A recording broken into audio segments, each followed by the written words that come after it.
They shall know my inferno.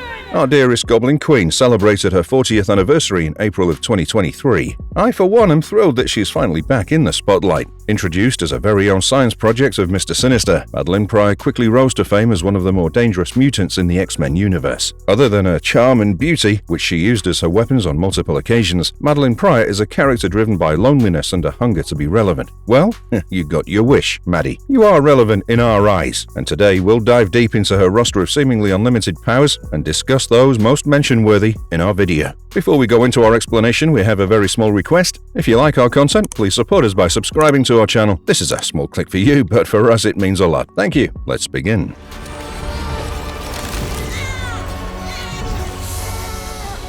Madelyn Pryor's telekinetic prowess. Does her mind limit her powers? One of the popular fan-given names for Madelyn Pryor happens to be Evil Clone of Jean Grey. With such a name, you can understand her vast powers and how similar they are to Jean Grey's roster. Now, Madelyn doesn't like being called the clone of Jean Grey for valid reasons, which is why she rages out. But even when she does, the similarities are uncanny. Her telekinetic prowess is extremely handy whenever Madelyn is working to move, lift, or manipulate any large object. She can easily send powerful concussive blasts to her opponent's minds and bodies, rendering them helpless and at her mercy. Her psionic energy can form an absolute near-impenetrable force field that even the strongest telepaths have difficulty breaking into. Of course, with such commendable control over her powers, Madelyn can easily travel through the air at high speed. Wingardium Leviosa has nothing on Madelyn, to be honest. Madelyn is a strong opponent in general with her amazing powers. Still, when you add her telekinetic abilities into the equation, her strength multiplies tenfold, if not 1,000-fold. Did you know that she can easily use her telekinetic abilities to change the quantum strings to her will that make up the reality, allowing her to morph the reality as we know it into something completely different just on a whim?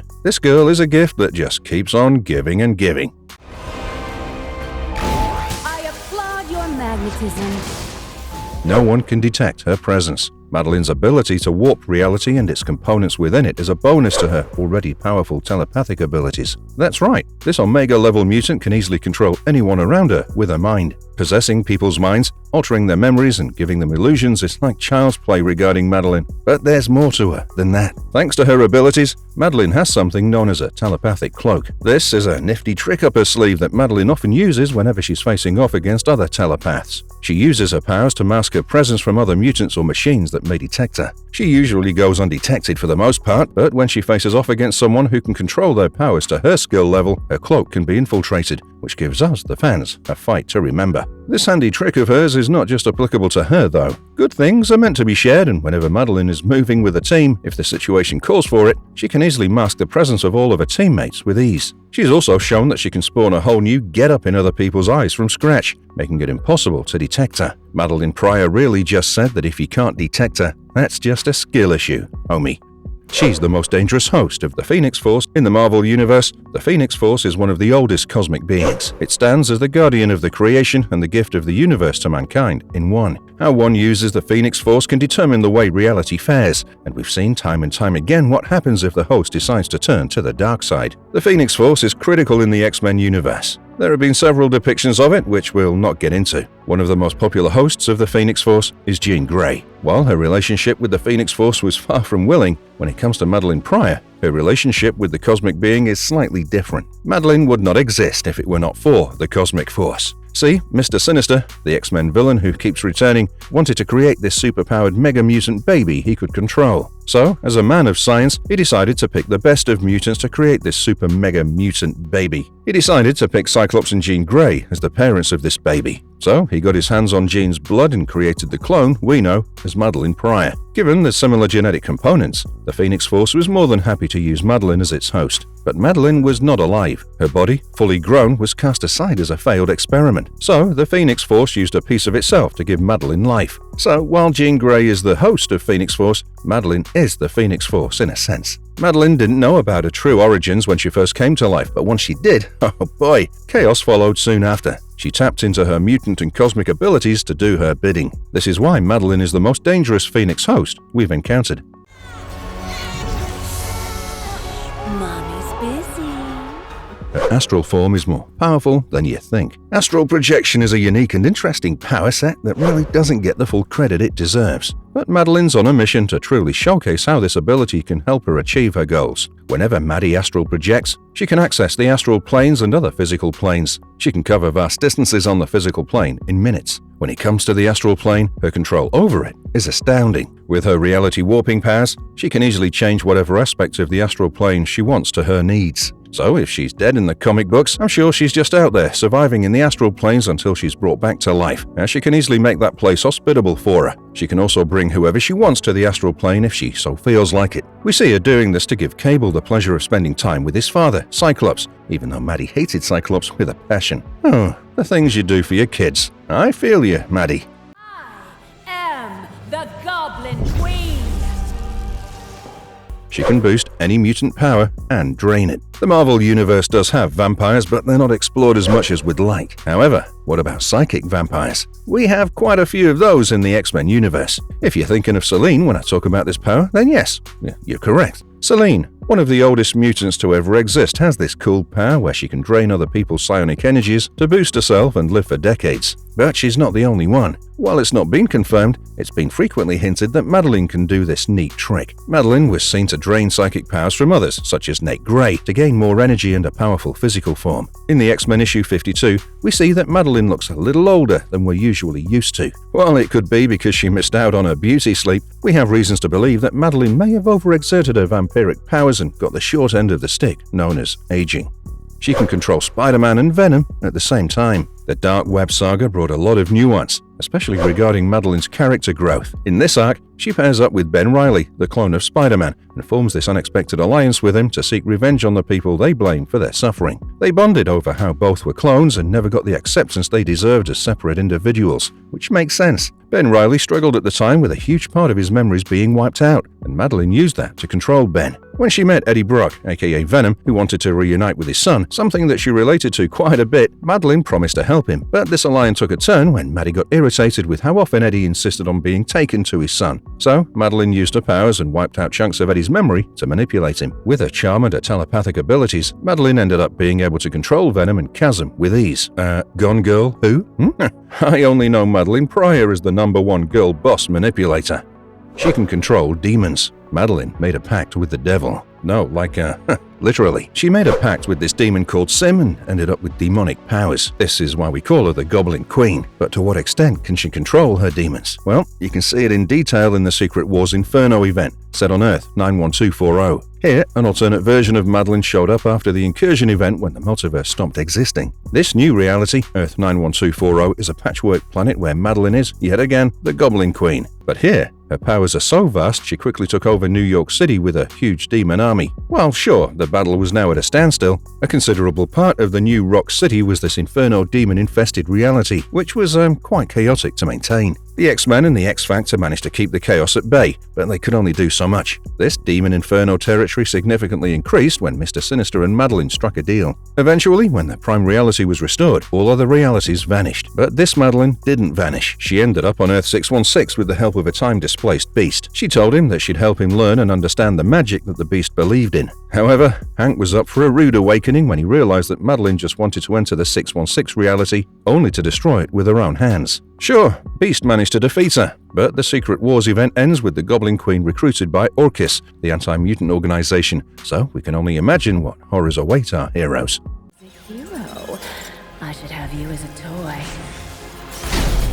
X-Men can't beat her dark magic. Not many characters in the Marvel Universe managed to leave unscathed after making a deal with the devil. Madelyne was a bit different in this case. She was the exception. She bargained with the demon named Sim because she wanted revenge. By joining hands with the demon, she was given demonic abilities and powerful dark magic that went rather hand in hand with her psychic abilities, making her a tough opponent to go against. While she didn't attend Hogwarts, Madelyne does have a huge roster of spells to choose from. Simple to complex spells, she can cast any of them. The sky's the limit regarding what she can do with her powers. Healing wounds, locating spirits interdimensionally, and working with new and improved technology to bring back people from the dead are just a few of her vast magical prowess. Like magic, she can also use her powers to call upon goblins, demons, and other entities who shouldn't see the sun's light. If the Marvel Universe and the Harry Potter universe coexisted, she would have turned Voldemort into Volder Dirt with her powers. She can take anyone's memory. Nothing is out of your reach when you're an Omega-level telepath. Do you want to know your friend's deepest secret? Boom! You slink into their brain and get access to their memory. Do you want to learn to access this super complicated machine that'll multiply your reach by several hundred times? Well, you got it. You just use your telepathic powers and access the memories of anyone who can access it. But what about the memories of raising your son? Can you take them? This is the dilemma that Maddie faces in the dark web arc of the comic series. Well, it wasn't much of a dilemma. Maddie had the means to get the memories of Nathan's so-called mother Jean, thanks to Chasm. Chasm, the evil persona of Ben Reilly, made a machine that would forcibly take the memories of anyone. So she joined hands with Chasm to regain these memories from Jean, as Jean took over her role as baby Cable's mom. She let Manhattan get overthrown by demons, only to lure the X-Men, specifically Jean, into Limbo, where her reign was supreme. So once Jean entered the Limbo with magic, Maddie was more than happy. Maddie bound the girls with a powerful spell and threatened to forcibly take out all of Jean's memories by manipulating the latter. She would have succeeded if Cyclops hadn't managed to get out of his torturous bounds and reached out to Jean with his mental strength. The fight that followed was brutal. Calling it brutal would be an understatement because you could see the issues that Madelyne was struggling with. She was sure that Jean wouldn't share the memories of her baby with her if she asked nicely. But this is where she was wrong. Jean was more than happy to share the memories of Cable, helping Madelyne experience the joy of motherhood through her. With her goal completed, Madelyne called off the demonic invasion and helped fix the damages her demonic invasion had caused in Manhattan. While the incident ended on a good note, can you imagine what a bad turn this could have taken if Jean was not a strong telepath herself? Anyone else in Jean's shoes would have had most, if not all, of their memories stolen if Madelyne felt like it. You'll bleed too, darling. She can be resurrected anytime. Listen, it's no secret that Madelyne is a sexy gal. Who doesn't want this ultra-powerful Omega-level mutant villainess to cause some more drama in the X-Men universe, huh? She has the sex appeal. She has the powers. She has the motivation. So, of course, if there's a villain who should come back time and time again, it should be Madelyn Pryor. Since her initial introduction in the Inferno, Madelyn Pryor, over 40 years, has returned to life at least 5 times. No matter how long we fans have been deprived of seeing our dear girl Maddie in the panels, you can be sure she'll return, depending on what caused her last disappearance, but she'll be back. Now, why is that? What keeps Maddie coming back time and time again, other than for us fans? Well, it's because she keeps getting resurrected. The earliest example is when Nate Gray travels through the astral plane, visiting Earth 295. Traveling such a long distance, especially when going from one reality to the next, can get a bit boring when traveling alone. Like most of us on trips, Nate Gray was looking for a companion. That's when he stumbled across the spirit of Madelyn Pryor in the astral plane.